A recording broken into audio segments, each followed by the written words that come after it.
Yeah, it's a great question, right? So we have to think about the fact that this is not the first coronavirus that we've seen in humans. We now have seven coronaviruses that have been identified that infect humans, and really up until 2002, we didn't pay them much attention. They, predominantly were kind of cold-like illness viruses that we saw severe disease, very, very infrequently, but we're very mild and self-limiting. And then, of course, the original SARS coronavirus emerged, followed by MERS coronavirus a few years later, and now SARS-CoV-2. And these viruses are distinctly different from prior coronaviruses. They cause severe illness. We certainly see with this particular virus that it infects people that are in high risk categories, people that are older, so elderly people that have underlying health conditions. But ultimately, it can cause severe disease across all age groups, just at different frequencies.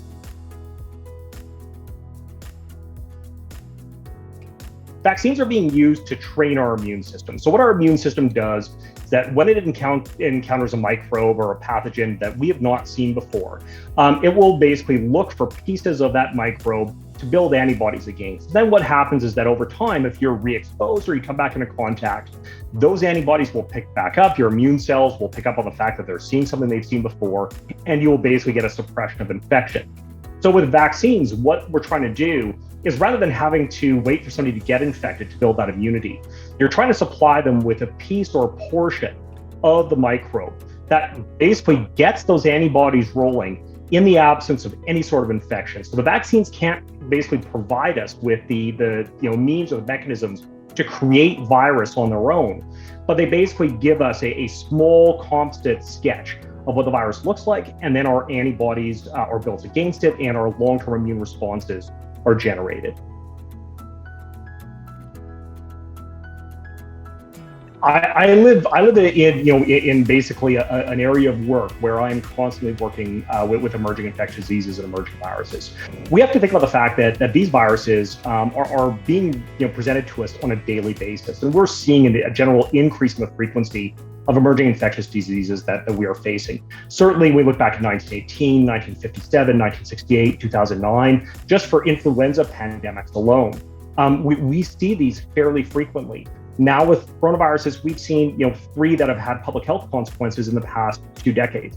A lot of this goes back to this idea that, unfortunately, when you have a greater number of people as a global population that has an increased frequency of being in contact with wildlife that carry these viruses, we naturally are going to see more spillover events, and we're also looking for them more frequently as well. So I think this goes back to massive social and behavioral aspect for humans as far as the space that we occupy. Viruses have been around for eons. Unfortunately, we're in greater proximity. So we have to appreciate that this, unfortunately, is the reality of infectious diseases. They're very good at what they do. We are trying to do what we can to curb this. We've seen millions of people that have died already, and that's already with the benefit of things like mechanical ventilation and good healthcare infrastructure. So when we compare that back in history, we are uniquely situated right now to battle back against this, but it certainly is not uncommon for us to be facing these types of public health risks.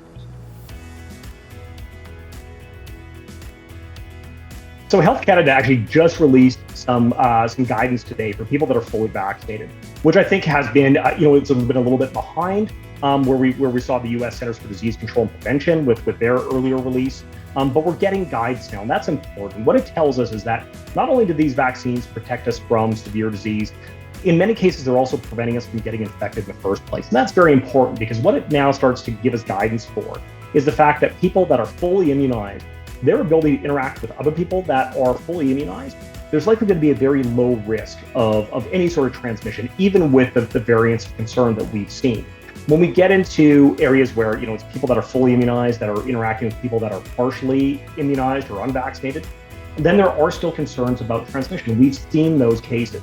But what we also know is that as we have an increasing number of people getting vaccinated, we'll see a decreasing number of people that end up in the hospital. And that really is the most important factor. We want to take that stress off our healthcare system and off those people that are at high risk.